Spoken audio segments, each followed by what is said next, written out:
Hey guys! Ooh, sorry for that spike in volume there. Welcome. Just making a quick video that I don't think I had time to get to on my podcast with Problematic White Guy, but I feel like it's important for me to share. So, CD Projekt Red is basically cooked. And you can see that by the thumbnail. Management has changed things. Although I am inclined to believe that it was always heading in this direction. You see, one of the things we should be learning by now is that this ideological push that is happening everywhere, and most people who support it are not being tricked into anything. This isn't like a con. This isn't like a manipulation. It's simply them thinking, "Hey, this is normal. This is acceptable, right?" So what's wrong with inclusivity? What's wrong with diversity? What's wrong with DEI? What's wrong with ESG? They don't get it, right? They don't see that this is going to be harmful. They don't see how basically evil and satanic it is.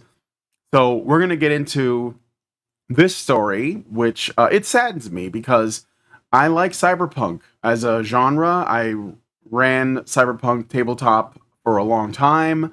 I think it's a very interesting world to explore certain ideas about the human condition, about what happens in when you take modernity and you push it to its logical conclusion, along with things like secularism and stuff.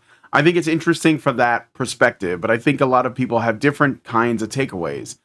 And that would include apparently some of the people from Project or CD Projekt Red and their team. So here is an article from That Park Place. CD Projekt Red developer Mary Kenney, who declared every lever must be pulled to push LGBTQ plus agenda, hints that she's working on the Cyberpunk 2077 sequel. All right. Myra Katie, the former associate narrative director at Insomniac Games, who was working on Marvel's Wolverine. So there's another red flag there. And I think that other people have talked about the issues with Wolverine. Because it is Insomniac, and she used to work with Insomniac, and Insomniac gave us that totally fabulous Spider-Man 2 game with those absolutely necessary side quests, like, help a deaf girl who is totally down with pride do some tagging, and help a gay man ask another gay man out for prom, because these are totally like Spider-Man things, and it's absolutely in the spirit of superhero comics. But none of that stuff seems to be the topic of conversation, right? Anyway, so she is going to be, or she's hinted that she's working on the company's follow-up to Cyberpunk 2077. Kenney initially announced that she joined CD Projekt Red in a post to LinkedIn. Quote, "Without further ado, it's time to announce my new job. Today was my first day as a senior writer at CD Projekt Red, best known for the Witcher series and Cyberpunk 2077. She added, "I can't wait to talk more about my project. I'm thrilled to be getting back into RPGs, and my team is talented, welcoming, and just flat out cool. Here's to a new adventure." We see the LinkedIn post there. I think that if you guys want to really see what's going on with these developers, with what this kind of infiltration, this subversion of our hobby, and it is ultimately a man's hobby. Sorry, it's true.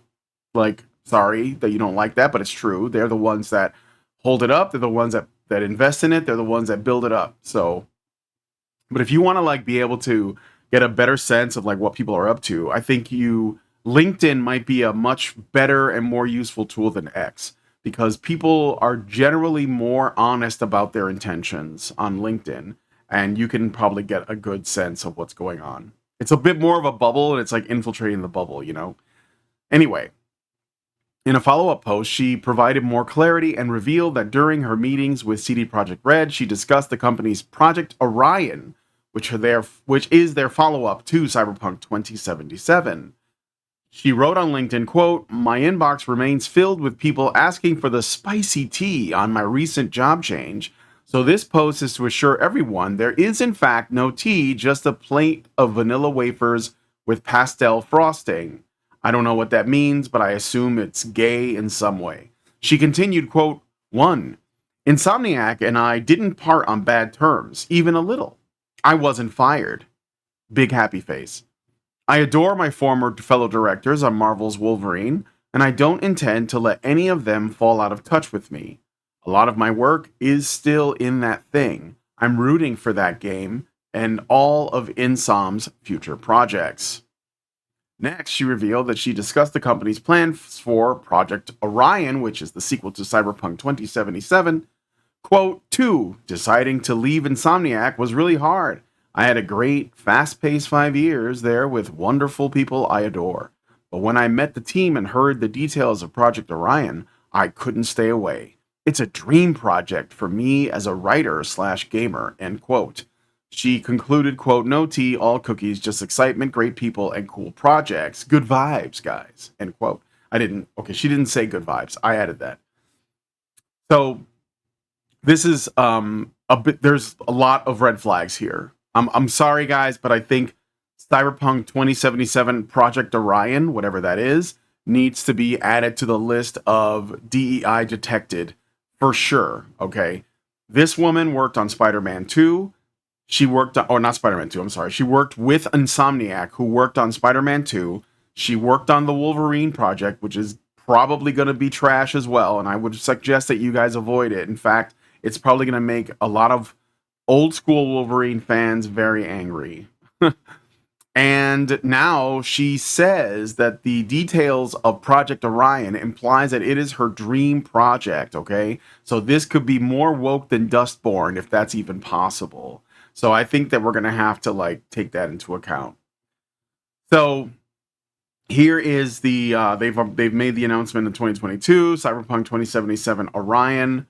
But basically, here's one more bit about the LGBTQ stuff. So as for Kenney's comments about pushing the LGBTQ plus agenda, she discussed a GLAAD report bemoaning the lack of LGBTQ plus characters in video games with dual shockers in May. Kenney said, the GLAAD report tells us something key. Games are a way for LGBTQ people to socialize, but it also tells us something heartbreaking, that LGBTQ gamers don't feel that developers are thinking of them when they design games, which I don't know what we can do.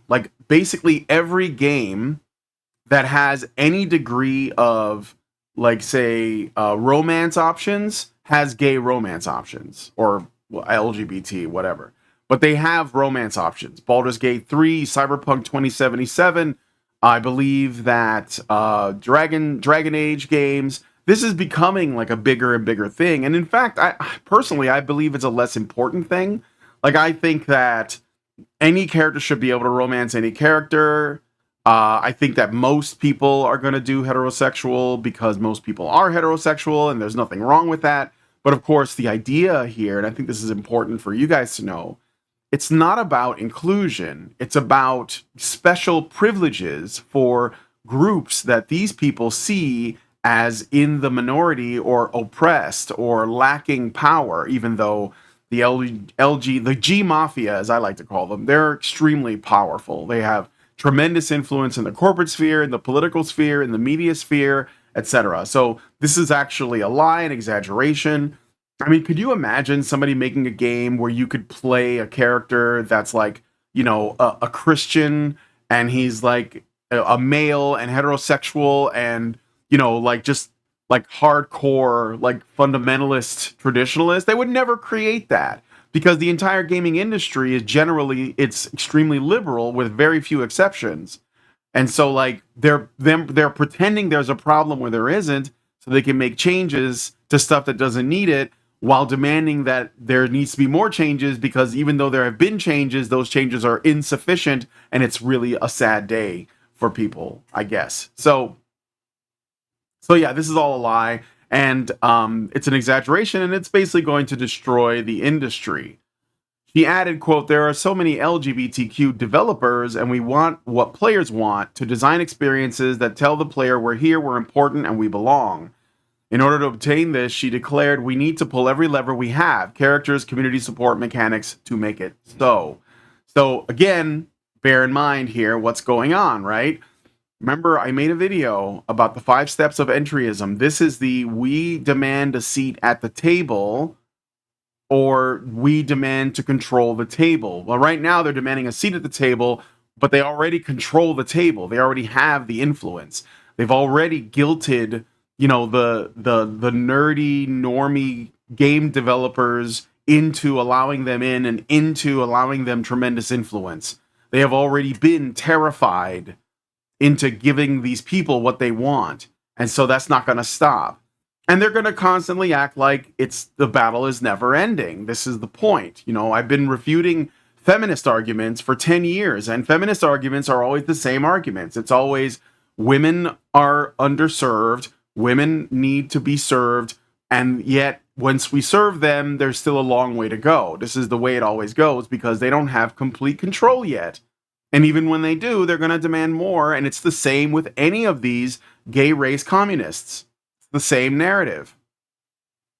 So anyway, she's going to this game is dead on arrival. I mean, referring to Orion. Now, I already own Cyberpunk 2077 because, as I said, I'm a big Cyberpunk fan, and I heard good things about CD Projekt Red. But this is the only title by them that I own. I've never bought anything from CD Projekt Red ever. So for me, this is like the only time that I've ever invested in them. And it's the last time that I'm going to invest in them because I'm not putting up with this stuff. And you do whatever you want. But if you want to see an end to this woke shit, you have to start voting with your wallet and you have to ask other people to do the same. So anyway, let me know what you guys think about this. Are you surprised? I mean, I think that something like a cyberpunk world is something that's going to attract these kinds of people because of the themes of transhumanism and everything.